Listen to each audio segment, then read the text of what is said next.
اعوذ باللہ من الشیطان الرجیم، بسم اللہ الرحمن الرحیم۔ گشتہ سعد حکیم بابا سیف اللہ کی طرف سے میرے تمام دوستوں کو السلام علیکم ورحمۃ اللہ وبرکاتہ۔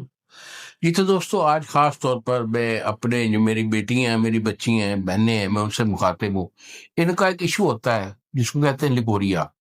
تو لیکوریا ایک ایسی مرض ہے کہ اندر ہی اندر جو ہے نا عورت کو گھوڑ کی طرح یہ چاٹ جاتی ہے، ہڈیاں تک جو ہے نا وہ کھلنا شروع ہو جاتی ہیں، اور اس کے ساتھ ساتھ جو ہے ان کا جو ہے نا دل پھڑکتا ہے، سانس پھولتا ہے، اعصابی اور دماغی کمزوری ہو جایا کرتی ہے، اور جسم کے اوپر جو ہے نا وہ رونق وہ بالکل نہیں رہتی، اور جسم اور چہرے پر بالکل پس بردگی سی چھائی ہوتی ہے، اور اس کے ساتھ جو پانی ہوتا ہے اس کا بھی بگاڑ ہو جاتا ہے، کبھی وائٹ ہوتا ہے، کبھی یلو، کبھی بلیک کلر کا بدبودار پانی آ جاتا ہے۔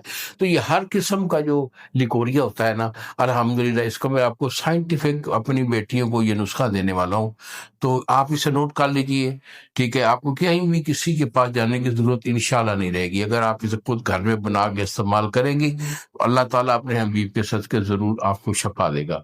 تو بیٹا اس کو آپ نوٹ کر لیں۔ تو اس میں آپ نے لینا ہے مغز تخم تیمر ہندی، یہ آپ کا 5 تولے ہے۔ اس کے بعد ہے الائچی خورد، یہ 5 تولے، تبشیر 5 تولے، گوکھرو 10 تولے، مغز کھیرا یہ آپ کا 5 تولے ہے، کشتہ صدف 1 تولہ، اور پشتہ جو ہے آپ کا فولاد 1 تولہ، اور کشتہ مرجان 1 تولہ۔ تمام ادویہ جو ہے اس کا اپنے سبو کر لینا ہے، اور جو پشتہ چاہتے ہیں وہ اس میں مکس کر کے 250 mg کا اپنے کیپسول بھر لینا ہے، 1 کیپسول صبح اور 1 شام، دودھ کے ساتھ، نیم گرم دودھ کے ساتھ بیٹا اسے استعمال کریں۔ الحمدللہ آپ کا لیکوریا بھی رک جائے گا، اس کے ساتھ جو اعصابی یا دماغی کمزوری ہے انشاءاللہ وہ بھی کور ہو جائے گی۔ ان الفاظ کے ساتھ اجازت دیجیے۔ السلام علیکم ورحمۃ اللہ وبرکاتہ۔